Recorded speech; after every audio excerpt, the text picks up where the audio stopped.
মানুষের আসল রূপ চিনতে চাইলে তার কথায় নয়, তার স্বার্থে একটু আঘাত করে দেখুন। যে মানুষটা গতকাল আপনাকে ছাড়া কিছুই বুঝতো না, আজ সে তার নিজের সব সুবিধা পেয়ে গেলে আপনাকেই আর চিনবে না।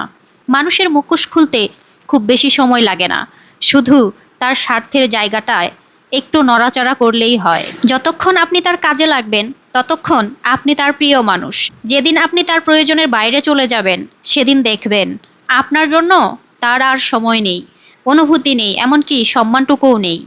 অনেক মানুষ ভালোবাসার অভিনয় করে, কিন্তু আসলে তারা ভালোবাসে নিজের সুবিধাকে। তাই কাউকে যাচাই করতে চাইলে তাকে দামি উপহার দিবেন না, বরং একদিন তার কোনো অন্যায় সুবিধার সামনে না বলে দিন। তারপর দেখুন আপনার প্রতি তার ব্যবহার কত দ্রুত বদলে যায়। স্বার্থপর মানুষ কখনো বলে না তোমাকে আমার দরকার, সে বলে তুমি আমার খুব আপন।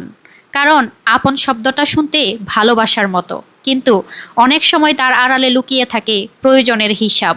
মনে রাখবেন, যে মানুষ আপনার ভালো সময়ে পাশে থাকে সে পরিচিত হতে পারে, কিন্তু যে মানুষ আপনার কাছে থেকে কিছু না পেয়েও সম্মান নিয়ে পাশে থাকে সেই মানুষই সত্যিকারের আপন। স্বার্থপর মানুষদের একটা অদ্ভুত স্বভাব আছে, তারা আপনার শত উপকার ভুলে যেতে পারে, কিন্তু আপনি একবার তাদের ইচ্ছার বিরুদ্ধে গেলেই সেই এইটুকু ঘটনাকেই আপনার পুরো চরিত্র বানিয়ে ফেলবে। আপনি তাদের জন্য রাত জেগেছেন, তারা ভুলে যাবে। আপনি বিপদে পাশে দাঁড়িয়েছেন, তারা ভুলে যাবে। আপনি নিজের ক্ষতি করে তাদের উপকার করেছেন, সেটাও ভুলে যাবে।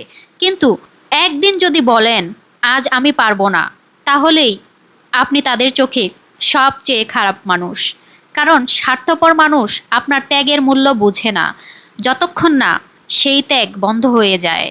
তাই মানুষকে অন্ধভাবে বিশ্বাস করার আগে একবার তাদের স্বার্থের বিরুদ্ধে দাঁড়িয়ে দেখুন, একবার তার সুবিধার জায়গায় না বলে দেখুন। তারপর দেখবেন যে মানুষটা এতদিন আপনাকে বলতো আমি সব সময় তোমার পাশে আছি, সে হয়তো সবার আগে আপনার বিরুদ্ধেই দাঁড়িয়ে গেছে। সবচেয়ে ভয়ঙ্কর মানুষ তারা নয় যারা শুরু থেকেই খারাপ, সবচেয়ে ভয়ঙ্কর তারা যারা ভালো মানুষের মুখোশ পরে আপনার বিশ্বাস জিতে নেয়, তারপর সুযোগ বুঝে সেই বিশ্বাসকেই নিজের স্বার্থে ব্যবহার করে। স্বার্থপর মানুষ আপনার কষ্টে কাঁদে না, সে কাঁদে তখনই যখন আপনার কষ্টে তার কোনো লাভ বন্ধ হয়ে যায়।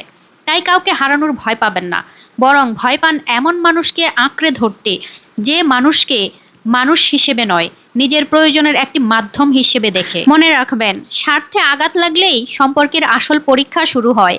আর সেই পরীক্ষায় যে মানুষ বদলে যায়, দূরে সরে যায়, সম্মান ভুলে যায়, সে কখনোই আপনার আপন ছিল না। সে শুধু আপনার পাশে ছিল যতক্ষণ পর্যন্ত আপনি তার স্বার্থের পাশে ছিলেন। আর এটাই হয়তো জীবনের সবচেয়ে তিক্ত সত্য। সবাই আপন নয়, কেউ কেউ শুধু আপন সেজে থাকে।